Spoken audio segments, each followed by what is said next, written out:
ind på min kanal. Mit navn er Nadia, og jeg bor på Nørrebro i København. Ja, det er jo lang tid siden, jeg har haft tjekket ind sidst her på YouTube. Ja, bare livet. Men nu er jeg her, forhåbentlig. Det er, når jeg siger forhåbentlig, så er det jo fordi, at det kan være, at jeg ender med at skal lave den her i 2 dele.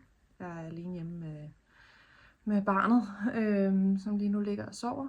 Så hvis der er en del hosten i baggrunden, så er det ham. Han ligger og hoster lidt. Han har været lidt klatret her på det sidste, og blev så også lige vaccineret her i fredags. Det er søndag i dag. Søndag formiddag.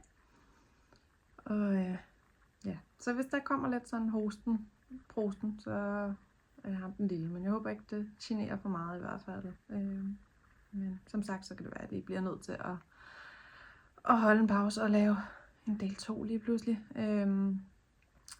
Om jeg kan samle det hele i en video, det må vi lige se. Det må tiden vise. Men ja, herinde der handler det jo primært om strik og garn.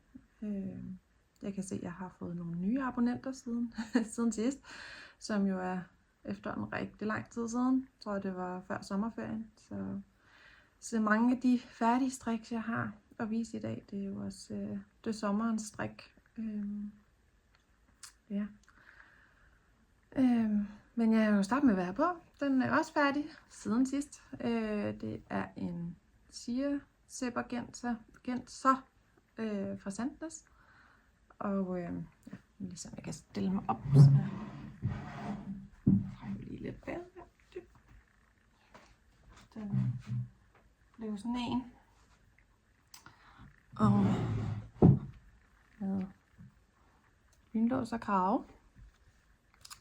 Den har jeg boet rigtig meget i, siden jeg har lavet den.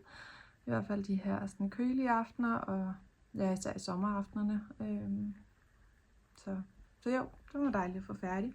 Og den er faktisk den er strikket i Gamma fra Bemin, holdt sammen med Leonora, også fra Bemin.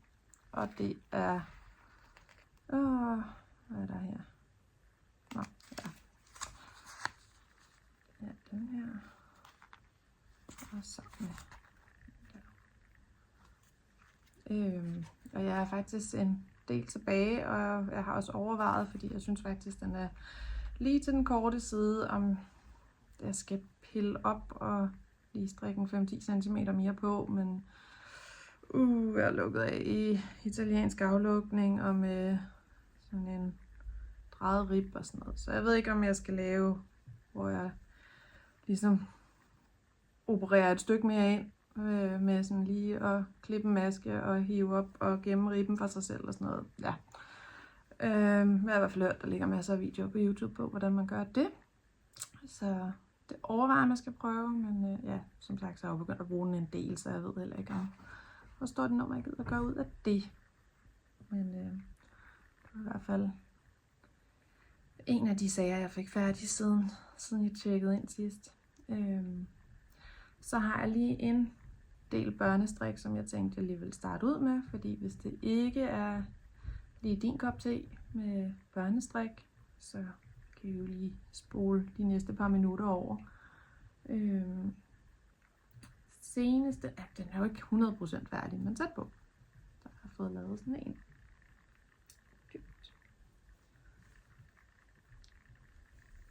Sådan en. Og når jeg siger, at den ikke er helt færdig, så den mangler jo nogle knapper.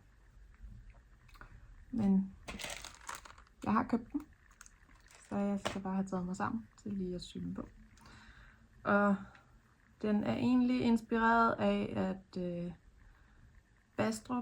Bastrup Strikkekorner, hun jo lavede en masse af sådan nogle, ja, jeg lavede jo også sådan nogle, hvor hun har lavet sådan nogle Magic Knot balls her. Så det er inspireret af hendes idé til det, eller idé, men da hun ligesom filmede, at hun lavede en del veste med den teknik, så tænkte jeg, at jeg brugte så bare bomuldsrester. Hun har jo brugt håndfarvet, hvis ikke jeg husker forkert. Men jeg brugte bomuldsrester, og så er jeg strikket i en størrelse 2 år. Så jeg tænker, at han kan bruge den til foråret. Har en dreng, der vokser meget hurtigt. Blevet en lang lille fyr. Ikke så bred, men lang. Men ja, det var den i hvert fald. Den har jeg fået færdig. Og så har jeg lavet denne lille sag. Det er, hvad hedder den? Melange-sweater fra Petit Net. Eller, nej, det er ikke marble. Det er, jeg mener det melange i junior. Og den har jeg også strikket efter en størrelse 2 år. Og det er woolly knit merino. De her cones. Jeg havde dem jo i 3 farver. I sådan en mørkegrøn og en beige, som er dem jeg har holdt sammen her. Og så en mørkebrun har jeg også. Nu har de snart boet i mit skab lidt for længe, så jeg tænkte, de skulle bruges op. Og den grønne er så næsten brugt op. Der er kun sådan en lille snutnæs, jeg kalder en rest. Og så er der stadig sådan lidt af den beige tilbage, som er lidt større end en rest. Men den er også klar. Jeg tænker faktisk, at han er lige ved at kunne passe den, hvis bare man lige giver ærmerne et lille ombuk. Så tror jeg faktisk, den er god nu.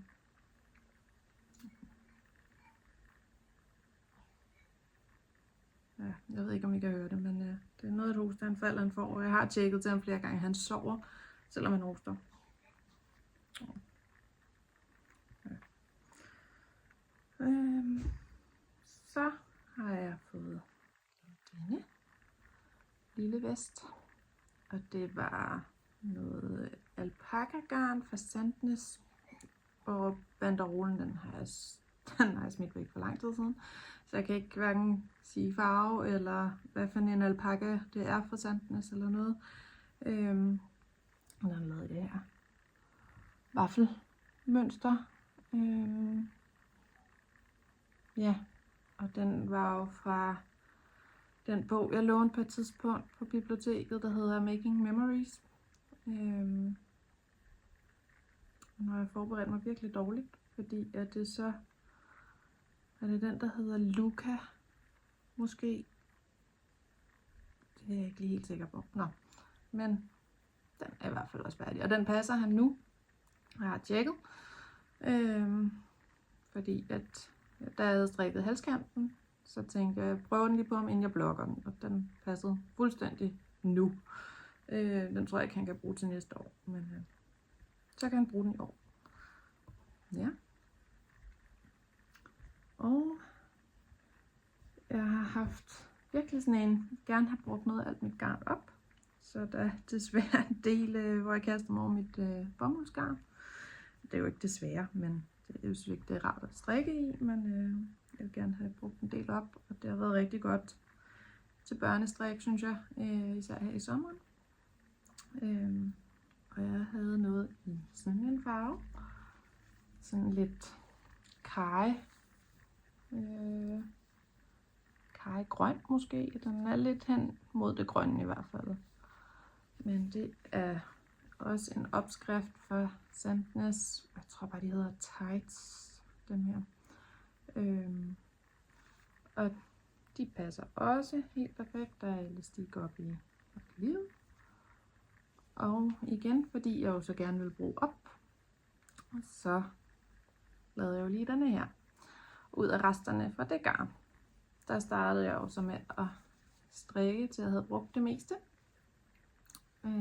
Den er strikket nedefra og op, den her.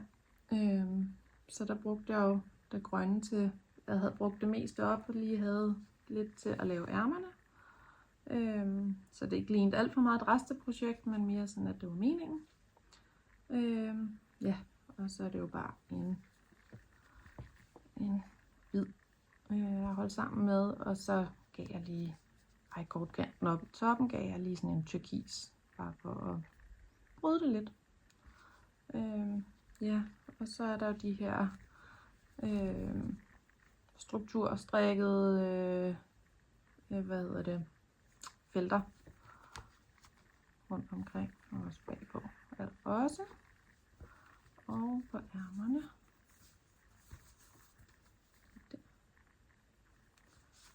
Og den passer han sådan set også fint. Ærmerne skal lige have et lille ombuk, når han har den på, men ellers så passer det fint. Så den er blevet brugt en enkelt gang.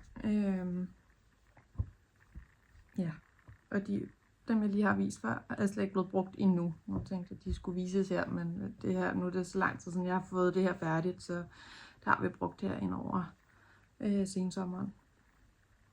Ja, og det var faktisk, hvad der var børnestrik, så hvis det ikke er det, du er her for, så kommer alt det, der er til voksne nu. Jeg har også fået et par strømper. Det er birkefiber. De har Gudrun strømper med den der hæl. Og så en båndtog har jeg jo lavet mig fortælle, det hedder. Det var bare sådan spontant.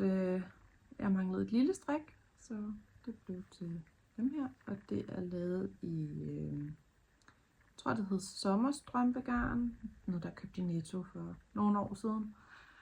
Og ja, jeg har ikke lige fået taget en banderole med, så jeg kan hverken huske farve eller noget som helst. Men bare et par simple strømper. Ja. Og så kommer der lidt sommerstrik. Jeg fik lavet sådan en her.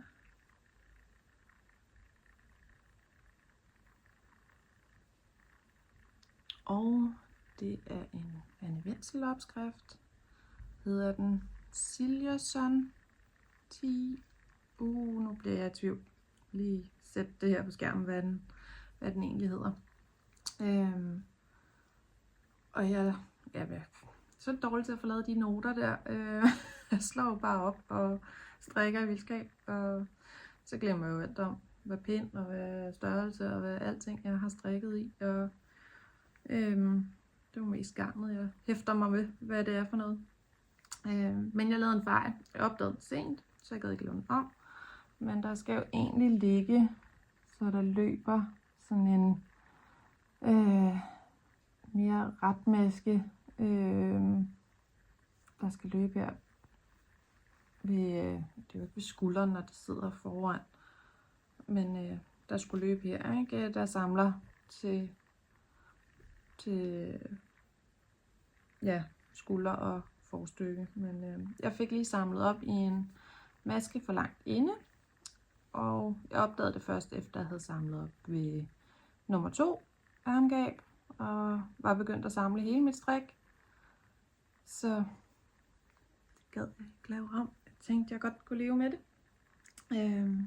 Og andre mennesker, der ikke strikker, tænker jeg, de ved jo ikke, hvordan den skal se ud. Men ja, alle os, der strikker, vi har jo nok set, hvordan den egentlig skal se ud. Men ja, rigtig dejlig strik at lave. Og ja, ikke særlig, altså det holder jo en i gang, når der lige er de her små sektioner med noget hulmønster. Så den var hurtigere færdig, end jeg havde forventet. Og den er strikket i Elastico. Nu skal jeg prøve det af. Og det må være i farve 172. Den er sådan lidt mint. Jeg ved ikke, hvor godt kameraet opsamler det. Jeg synes, det er en meget svær farve for gengivet. Men ja.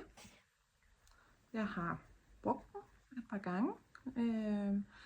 Og jeg kan godt lide sådan det boxy udtryk, den har. Men jeg tror godt, jeg kunne have tænkt mig, at den måske var lidt mere vid i halsen. Jeg synes, den sidder meget til op i halsen. Men til gengæld så er det jo også det, der gør, at med en top indenunder, så er den jo nem at bruge på arbejdspladsen, uden den bliver for udfordrende. Så ja, et stykke strik er jeg glad for. Og som nu kan havne ind i skabet til næste år. Ja. Og så havde jeg et stykke strik liggende i en strikkekurv, som bare har ligget siden sidste sommer, altså sidste år. Og der var en petitnet opskrift, og jeg kan ikke engang huske, hvad for en model det er. Det må jeg lige få noteret. Og jeg fik bare ligesom aldrig strikket den færdig. Og så var det jo, at der var en herinde på YouTube, som lavede en sammenstrik med at få strikket det færdigt, man havde liggende. Og nu kan jeg simpelthen ikke huske, hvad hun hedder. Jeg ved på Instagram, der hedder hun en askekræn, mener jeg. Men hvad hendes YouTube, det kan jeg faktisk ikke huske. Men i den forbindelse, det inspirerede mig til at få lavet den her færdig.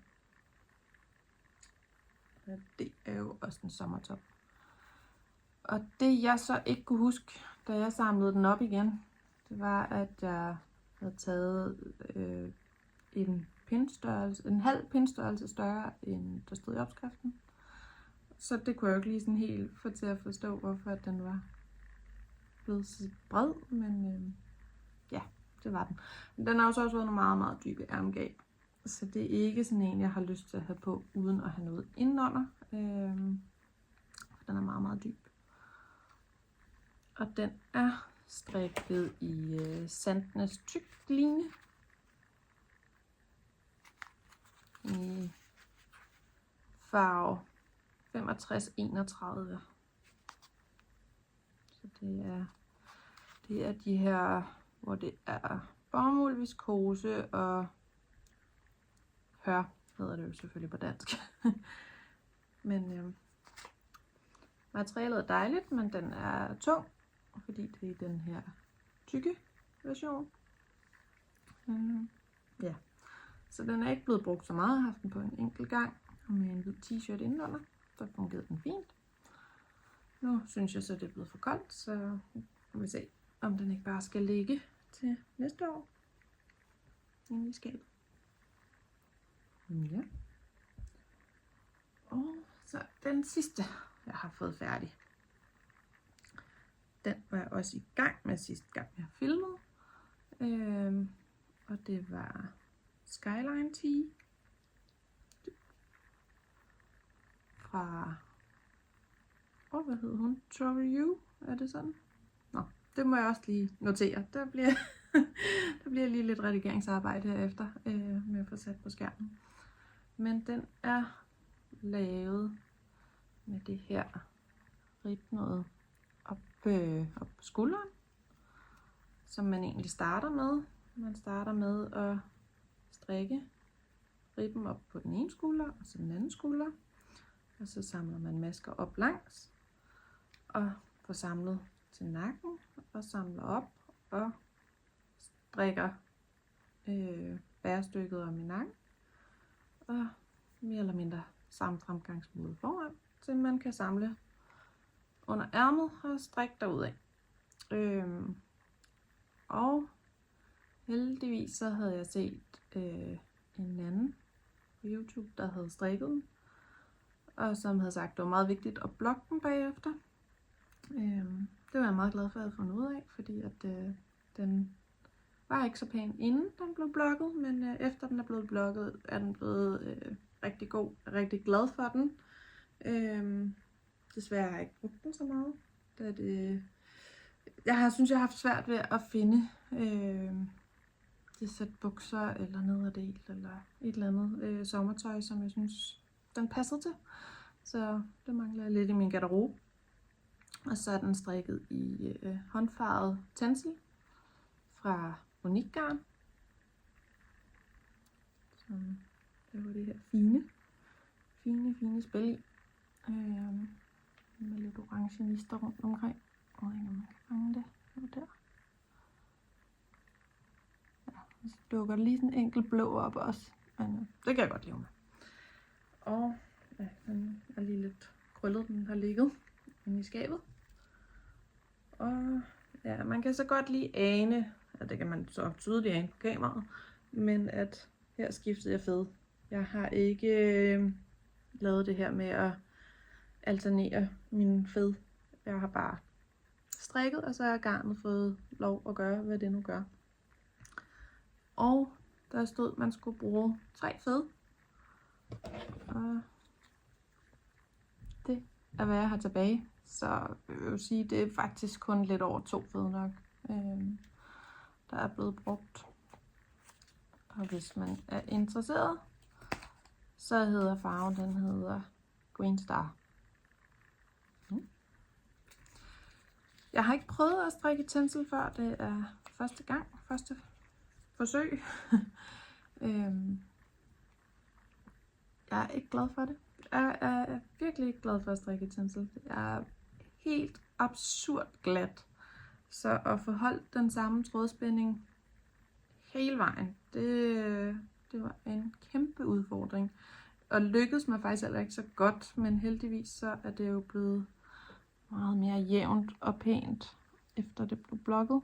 Så nu synes jeg faktisk ikke, det er slemt. Altså på den måde, så er det meget tilgivende. Men ja, det var ikke sjovt at strikke den. Men jeg er super glad for det færdige resultat. Så helt sikkert det er værd, hvis man skal i gang med det til sommer, eller hvis man strikker forud til sommeren og allerede begynder her i vinteren. Det ved jeg jo ikke, hvordan du forbereder dit strik. Men det var alt, jeg havde, der var færdigt.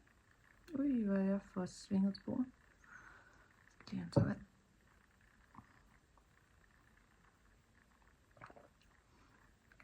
Det kan godt være, at det kommer til at blive et lidt længere afsnit. Jeg ved ikke, hvor hurtigt jeg kan nå at tale. Fordi jeg har også en del i gang på pindene. Jeg må indrømme, at jeg har ikke været så god til at holde mig inden for min ellers sådan lidt lille regel med kun at må have maks 3 i gang. For det har jeg ikke. Jeg har mange flere i gang. Og så har jeg også en del nyindkøb. Så vi må lige se, hvor langt jeg når, inden den lille han melder sig. Ja. Den er også blevet vist tidligere. Det har været min Stella Quilt Cushion. Og hele fronten var jo færdig og blevet blokket. Og så skulle jeg faktisk sådan ligget lidt for længere marineret, og så tænkte jeg, nu skulle den altså være færdig. Så jeg gik i gang med at læse opskriften, hvordan den skulle laves bagpå. Og det kunne jeg så ikke lige samle mig sammen til den dag, jeg bestemte mig for det. Så jeg har egentlig bare samlet masker op og strikket derudad og samlet op langs siderne imens. Og lavet et stykke stå åben i bunden til at sætte en lynlås i. Jeg kan også godt se efter at have strikket den, at den trækker sig meget sammen. Og jeg går og overvejer, om jeg skal pille det op, eller om jeg kan blokke det ud, så den strækker sig ud til at blive lidt mere flad.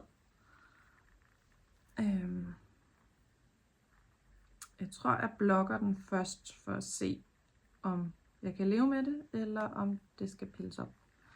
Og det eneste, der skal til for at blokke den, det er egentlig bare lige at sy enden lidt ind. Så det er også sådan det er jo hurtigt gjort, men der er lidt andre ting, der lige tiltaler mere.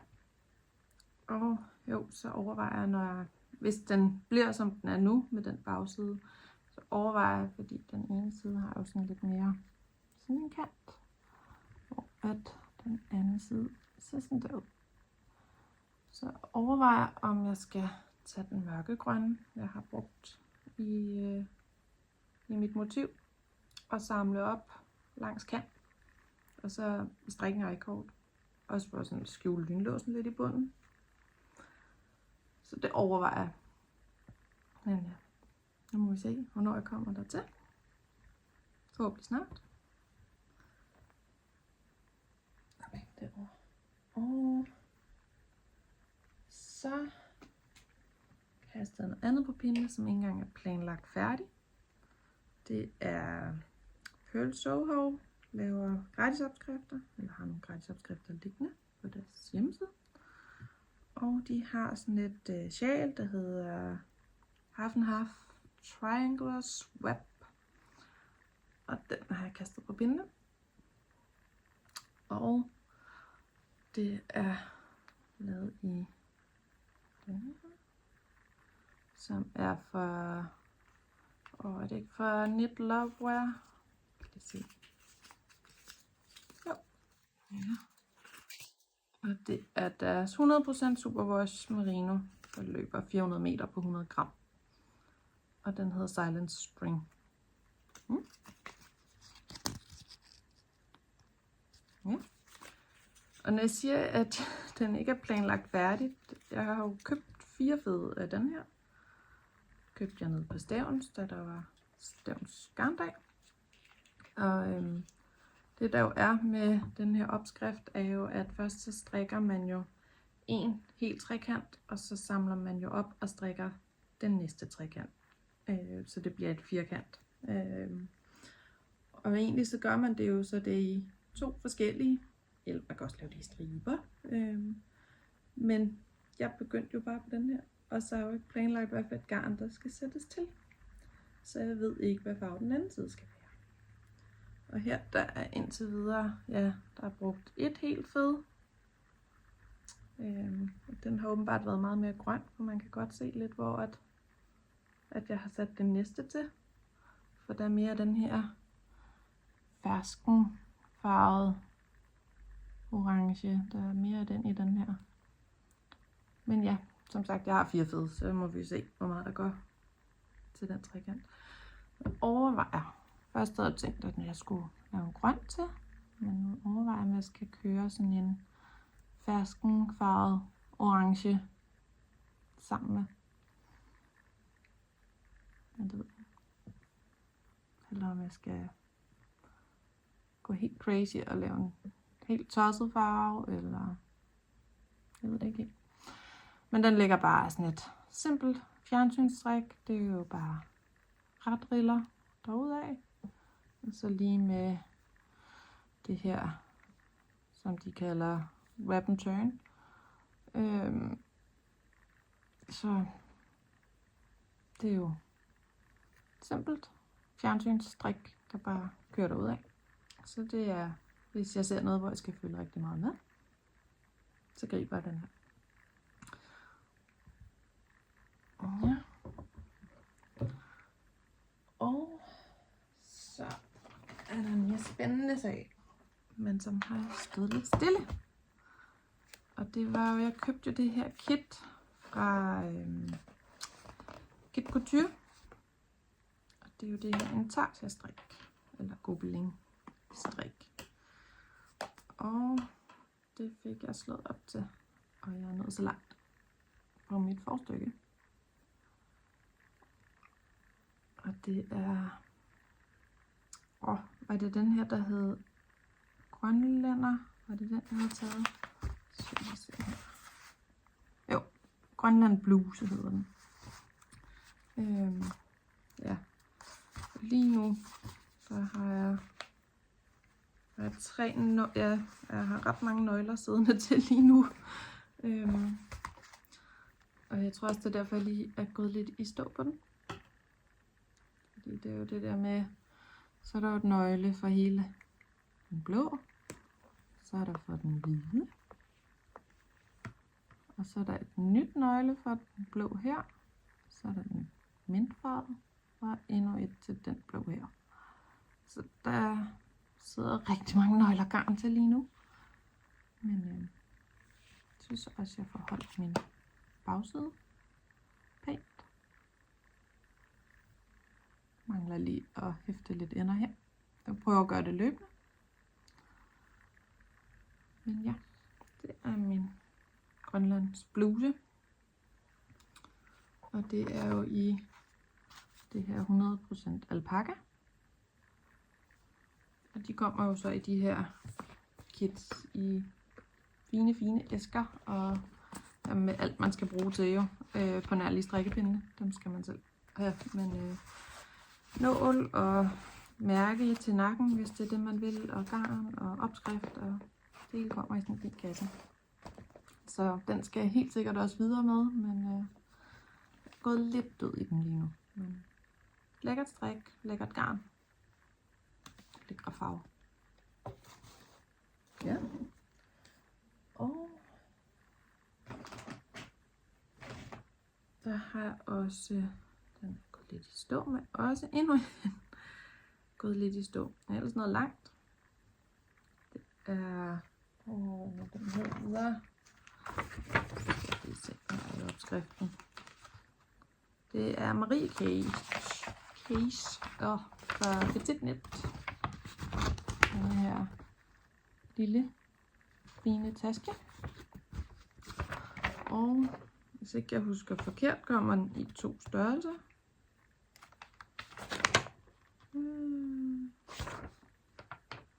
3 størrelser ser det ud til. 3 størrelser er der skrevet i opskriften. Ja, og den, det er også for at bruge rester. Så det har jeg brugt Sandnes Smart, som er det her lidt tykke strømpegarn, uldgarn, i en lilla farve og en pink farve. Og så havde jeg noget tynd silkmohair også fra Sandnes, liggende i gemmerne. Og det har mest været tiltænkt som værende til gavestrik, forberedelse til jul. Så jeg mangler egentlig også bare toppen, lynlås og for. Jeg har strikket det meste. Og tænker også, at jeg skal strikke nogle flere i nogle andre rester. Den er bare også gået i stå. Det er pinde 2,5, tror jeg, den er strikket på. Og så kan jeg huske forkert. Ja, det er lang tid siden, jeg har fat i den, derfor husker jeg det ikke lige. Jeg var 2,5 og 3. Så det er et tæt strik. Men smadret fint, og den skal nok blive færdig inden jul. Det er i hvert fald målet. Ja. Og så ikke jeg har med den, der er værd at vise frem, fordi det er bare små ting, der ligger og bimler imellem, om det skal pilles op, eller om det skal blive til noget. Så det eneste, der vist er tilbage, jeg kan vise, det var, at jeg jo, som jeg viste i starten, jeg havde lavet den her Magic Knot kugle, og har lavet en til i mere lyserøde, røde, pinkfarvede nuancer, og så den her med det blå og grønne. Og der tænker jeg, at det gider jeg nok ikke lige endnu, men jeg forestiller mig, at jeg skal strikke Seaglass Mini 10, tror jeg. Jeg ved ikke, om den hedder 10 også, men det er en lille t-shirt, barne-t-shirt. Og opskriften er fundet ind på Ravelry. Ja, så det er egentlig bare noget forberedelse til at lave det. Ja. Så har jeg den kurv, jeg har stående i sofaen, som er det, jeg aktivt strikker på lige nu og her. I går, der var jeg en tur i Farum og på besøg med min far og hans kæreste. Og vi var på strikkefestival i Kulturhuset i Farum. Jeg tænkte, jeg var da nødt til at have et eller andet med, jeg kan strikke på. Men jeg havde ikke lige sådan et transportstrik med, eller hvad vi skal kalde det. Jeg synes ikke, jeg havde noget i gangværende, der var til at transportere. Så jeg kastede nogle strikkepinde ned i en taske, og sammen med noget garn. Og så slog jeg op til penny gloves. Og så langt er jeg nået på under et døgn. Så jeg mangler faktisk kun tommelfingeren.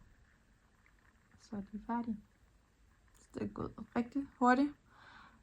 Den anbefalede Pindstørrelse er pind 3. Jeg har brugt pind 325, fordi min pind 3 den er optaget. Så det blev en 325 i stedet for. Og det er så i det her garn fra Painters Yarn i den kvalitet, der hedder Silky Alpaca. Og står der nogle farve på. Beklager, hvis det skrætter.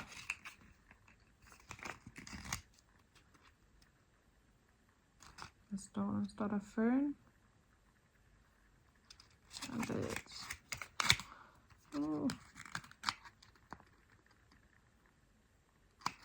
Ja, og så holdt sammen med en silk mohair fra Knit by Moltrup, som var i hendes adventskalender for et par år siden.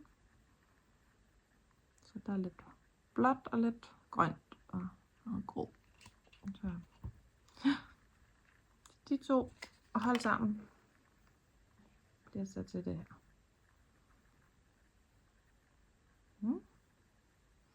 Så dem satser jeg på, at de er nok færdige inden dagen er omme. Men lad os se. Jeg skal også passe på, at man ikke bliver for ambitiøs. Og så kom jeg jo til at købe noget garn. Jeg savnede lidt at have nogle, nu her da det begyndte at blive køligere, så savnede jeg nogle t-shirts, som ikke var i de her sommergarner, men var mere i uldgarner. Og man ikke ved at sådan helt sweater på. Det vil jeg godt lige understrege, det et par uger siden jeg tænkte det. Nu er jeg fuldt oven i langærmet uld, og ja, jeg hygger mig egentlig i det. Men ja, der havde lige en tanke, at jeg manglede sådan nogle, så derfor så købte jeg det her fra Hjertegarn, Organic 350 Wool Cotton. Og det er, hvor er det nu? Der, 55% merino og 45% bomuld. Og det er i farven 4075. Og så har jeg slået op til en Sunday tee. Og nu har jeg har den på en meget, meget lille rundpind. Så derfor så er den jo helt forkert i proportionerne lige nu. Det er halsen. Og jeg tror, jeg er ved at være færdig med hele det her ribbagerstykke. Måske mangler jeg at strikke en halv centimeter endnu. Men det er her min pind 3 er optaget. Og derfor går det også noget langsomt. Så den, ja, det vokser meget langsomt, men støtter roligt. Og ja, det er en fin farve og lækker blødt, uden at være for varmt. Og så har jeg valgt, for jeg har strikket den model tidligere, og den er blevet ganske fin og dejlig og alt muligt, men nu har jeg jo lige været rigtig glad for den der Skyline, som har det her boxy, så jeg valgte at slå op i en størrelse extra large, i håbet om, at den så også får det her mere loose fit. Men det må vi se. Jeg synes, den er meget bred i halsen, men ja, vi ser på det. Den strikker jeg indimellem på. Den er nem lige at tage fat i og lige strikke et par, jeg vil ikke engang sige på omgang, for der er langt rundt nu, så strikke et par masker måske i noget ribstrik. Ja. Der er ingen deadline, så den får den tid, den skal have. Ja. Så har Lommefuld af uld, Marie, hun har sat en sammenstrik i gang med Se min kjolekald. Og der har jeg jo kastet mig over Kutova Kikas Stripe Hype Dress. Og det er, hvad jeg har nået indtil videre. Hun startede sin sammenstrik, Marie. Hun startede den her 1. september. Det tog mig en måned at slå op, for jeg tror, jeg slår op til den her 1. oktober. Så det er godt, der er noget tid at løbe på. Men jeg vil sige, at det her stribe strik er jo svært vanedannende. Det er jo hele tiden lige en stribe til, lige en stribe til, lige en stribe til. Og hendes opskrift, Kotova-Kika, der har hun lavet hendes kjole, eller hendes variant i, jeg tror det er i 7 farver. Jeg har valgt 8, så jeg mangler faktisk stadig at få en farve mere på. Og jeg har lavet en lille strikkeprøve, så jeg mangler den stribe der, mangler jeg på. Og så valgte jeg, fordi jeg synes kontrasten var for lav heroppe, så jeg har valgt at bytte rundt på den brune og den, skal vi kalde den lilla. Og det er lidt nemmere at sidde med den her. Den her, det er Sunday fra Sandnes. Og det er en petit knit farve, kan jeg se. Det er farve 5591. Så er der en lyselilla, også en Sandnes. Det er en merino uld. Den er superwash. Og farven hedder 5532. Så er der den der farve, jeg mangler for på. Så kan jeg finde min kurv. Der. Det er en netting for Olle. I dyb petroleumsblå. Og det er deres merino base. Og hvad er vi så nået til? Så er vi nået til den grønne. Her. Det er også en Sunday fra Sandnes. I farve 6851. Så er der en lyseblå. Og så er det, jeg skal se, om jeg kan finde banderolen. Hvad er det med den her?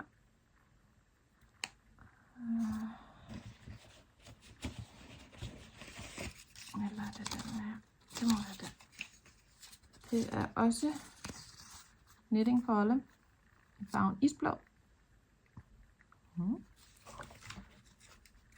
Så er der den brune.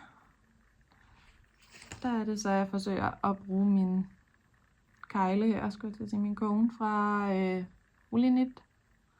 Og det er, der står nogle farve. Der står merino-uld. Kan den måske hedde farve 1206. Man kan få noget ud af det der, hvis I er interesseret i farven. Men ja, sådan en mørk chokoladebrun, vil jeg kalde den. Og så er der den lille af her. Det er en dobbelt Sunday fra Sandnes i farve 5535. Og så er vi ved den sidste. Som var det så, den jeg snod her, det var ikke, det var den her. Det er sådan blå. Og det er også knitting for Olive i farven støvet dueblå. Ja. Og denne her og denne her, de bliver holdt enkeltråd. Alle de andre holder jeg dobbelttråd. Fordi så passer strikkefastheden nemlig. Det havde jeg jo tjekket. For en gangs skyld har jeg tjekket min strikkefasthed og lavet strikkeprøve. Så den bliver der sådan relativt flittigt strikket på. Det var kun lige i går, jeg sprang over, fordi jeg strikkede på penny gloves. Men ja, jeg tror det bliver et rigtig dejligt stykke strik. Den strikker jeg i en størrelse, eller efter en størrelse medium. Og så håber jeg kan passe det. Og det er på de her novel Addi rundpinde, jeg sidder med dem. Det er nogle af mine yndlings strikkepinde. Må jeg indrømme. Dem er jeg svært begejstret for. Så tror jeg faktisk, vi er igennem alt i gangværende. Og jeg har lavet et hver rum, men det kan I jo heldigvis ikke se. Så er der jo nyindkøb.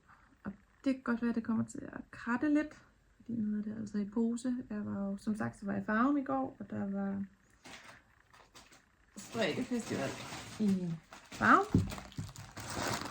Og jeg var forbi hos Unikgarn. Der var ikke så mange boder, synes jeg, eller standholdere. Så det var lidt begrænset. Men Unikgarn, der fik jeg altså lavet mit køb i går. Og først der startede jeg med at falde over de her små minier. Der havde hun, så man kunne tage 5 for en pris. Og for mig blev det de 5 her. Og det er hendes strømpebase. Det er meget forårsfarver, men det gør mig ikke noget. Så sådan 5. Og så købte jeg et helt fed også i hendes strømpebase. Og den hedder Blå Fisk. Og den er 75% superwash merino og 25% nylon. Og jeg tror faktisk, jeg laver strømper i den. Men det må vi se. Og så er det, jeg kommer til det her knitre noget. Fordi jeg købte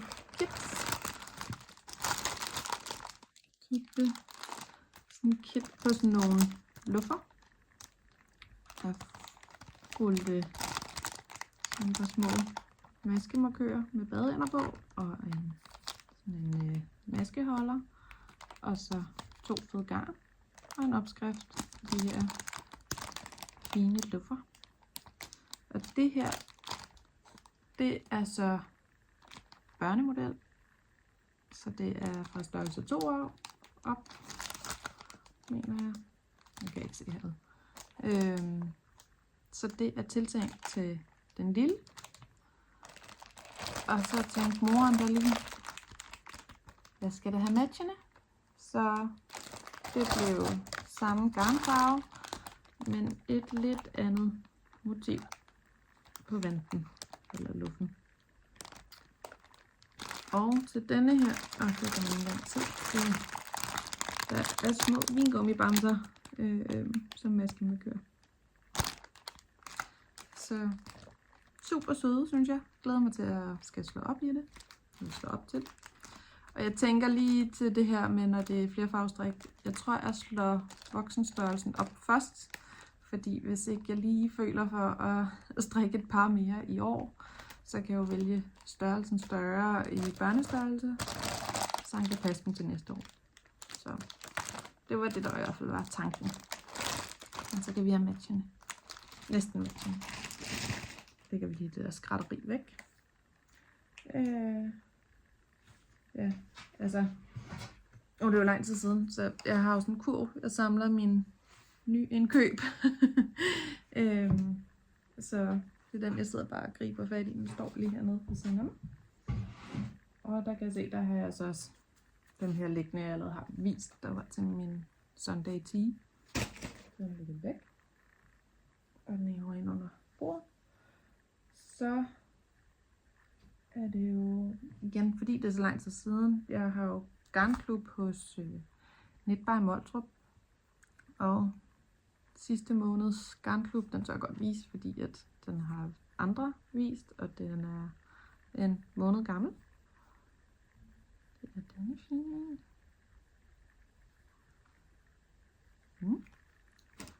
Så er det nok mere en spoiler alert der, fordi nu er det jo denne måneds garn, der er kommet ind ad døren. Så hvis ikke du lige har hentet dit eget endnu, og ikke vil have en spoiler, så kig den anden vej, spole frem, gør et eller andet. Men denne.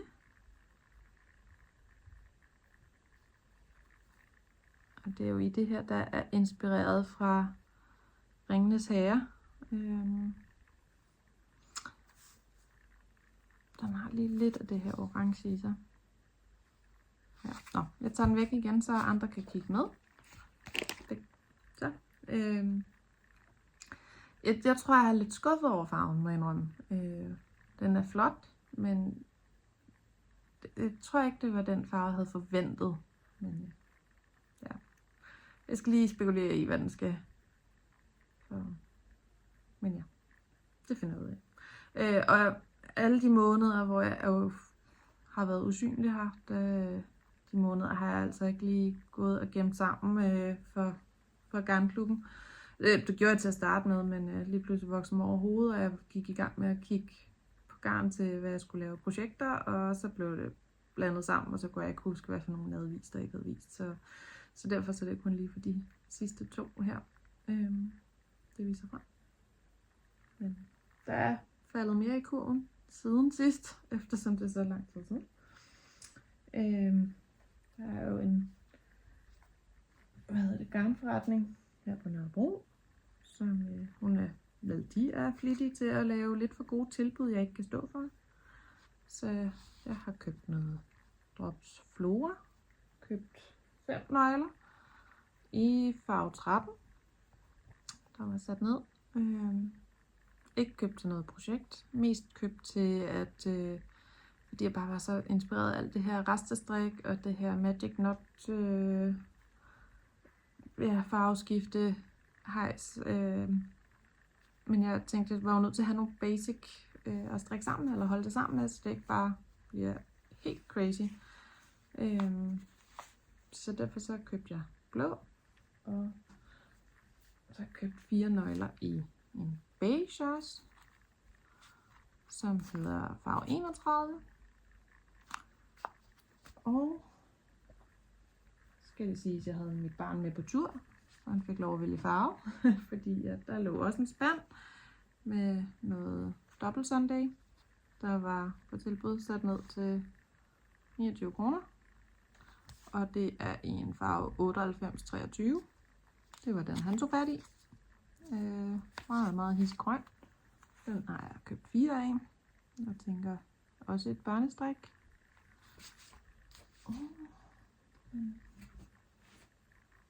Så var der en tynd merino. Det er jo den her, der er superwash, hvis ikke jeg husker forkert.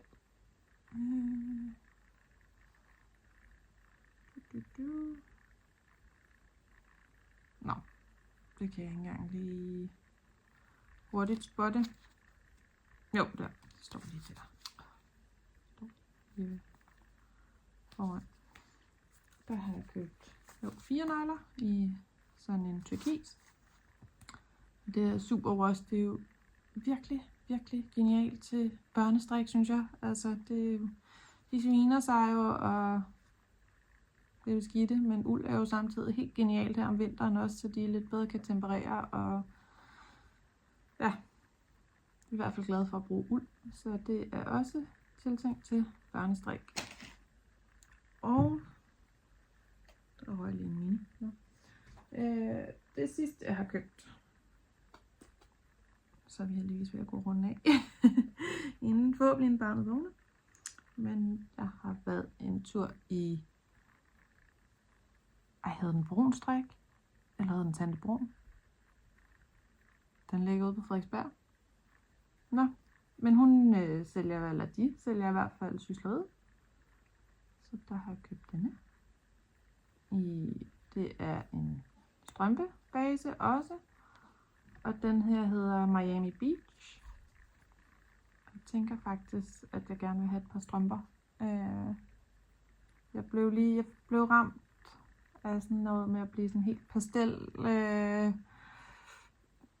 farve og lidt neon og lidt sådan, ja, jeg blev meget pjattet med de farver lige i en periode her, inden efteråret kom. Så det var den.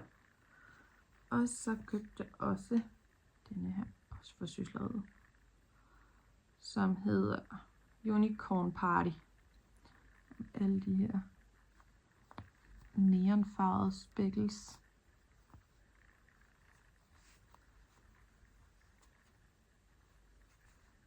Den er simpelthen så fint, synes jeg. Og den overvejer også, at jeg skal lave strømper i. Gerne noget med noget struktur. Jeg tror, jeg vil blive modig nok til at prøve. Men måske lige skal jeg have noget færdigt først. Men det var sådan set alle de nye indkøb, der var. Jeg står og skal lave et køb mere, fordi at Bastrup, hun har jo sat en sammenstrik i gang med wave-sweater, og den vil jeg virkelig gerne lave. Og så jeg tænker jo, der skal, ja, for jeg har ikke noget garn i gemmerne, der matcher, så jeg tænker jeg jo nødt til at købe. Og lige nu, der bimler jeg lidt med farvevalg. Jeg ved ikke hvorfor. Jeg er lige pludselig blevet sådan tiltrukket af lilla. Lilla er normalt ikke en farve, jeg strikker så meget i. Det er jo mest sådan noget blå og grøn, som ofte strøger på pindene. Men jeg ved ikke, jeg har meget lyst til at lave en lilla wave sweater, men så ved jeg ikke lige den der bølge, om jeg skal sådan gå hissig i kontrast, eller om jeg skal gå lidt mere neutral i kontrast, eller ja. Men jeg ved jo også, de har jo sat sammenstrikken til at vare til nytår, mener jeg det var. Så det giver mig også tid nok, håber jeg. Jeg kan ikke engang huske om reglerne, at den skal være færdig, men ja, skål. Her er bare en tår vand i dagens anledning. Ja, så det var et lidt længere omgang den her, men og det var også lang tid siden jeg har tjekket ind, og jeg har prøvet at, jeg håber ikke jeg har snakket for hurtigt, men jeg må indrømme, at jeg har prøvet at speede lidt op i forhold til, at jeg ved ikke hvornår den lille han vågner. Han er sådan lidt klatret lige for tiden. Der har været meget sygdom nede i vuggestuen, og ja, så vi er blevet meget ramt herhjemme. Over de sidste 3-4 uger har vi været rigtig ramt. Først så blev jeg ramt af noget influenza-lignende, og han var så også syg med hoste og snot og feber og ja, tænder, der bryder frem og alt sådan noget, var vi lige ramt af i en køre. Og så troede jeg, at nu var vi færdige med alt det. Så kom der lige en gang omgangssyge, så først så blev han ringet hjem, fordi han havde dårlig mave og opkast, og så, ja, det var en fredag, og så om lørdagen, så var det jo så min kæreste, farens barnet, som så lå og havde kastet op hele natten, og havde dårlig mave og sådan noget. Og så troede jeg jo nok, nu var vi færdige med det, og jeg er gået fri for en gang skyld. Jeg var meget ramt i sommer af det, så jeg var lige så glad for, at nu var jeg gået fri.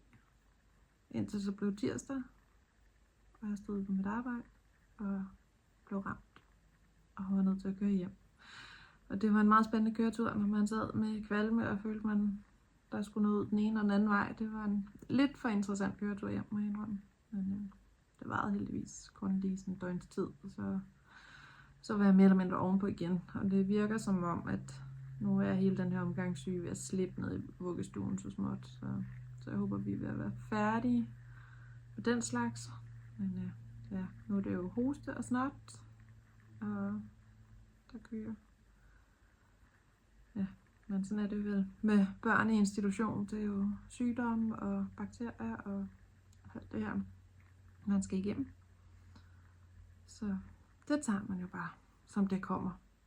Men ja, det er i hvert fald en af årsagerne til, at jeg ikke har kunne filme her de sidste par uger, sidste 4 uger. For jeg har virkelig haft tænkt på, at jeg gerne vil filme igen og komme ind og få hilst på. Jeg kan jo se, at der er kommet nye abonnenter, siden jeg sidst var her, så jeg synes jo også, det var på tide at komme tilbage. Men det har været en udfordring ved at komme tilbage. Men nu kunne det heldigvis lige passe sammen i dag, og vi har oven i købet kunnet nå det, uden jeg skulle bryde op midt i det hele. Så nu må jeg hellere få tjekket ud igen, inden han vågner. Og så bliver det nok først til aften, jeg får redigeret det her. Men det finder vi ud af. Så ja, men tak fordi I så med. Og tak fordi I hilser på og skriver og alle de her ting. Og husk, I kan også følge mig ind på Instagram, hvis I er interesseret i det. Jeg ved godt, jeg er ikke den mest aktive til at få lagt stories og poste og så videre, men der kommer der lidt i ny og næ, og så kan man da holde sig lidt opdateret den vej igennem, hvad der kommer igennem min strikkekurv, hvis det er det, man har lyst. Ja, ellers så vil jeg bare sige tak for den her gang, og forhåbentlig så ses vi en anden dag. Skal I have det godt så længe? Hej.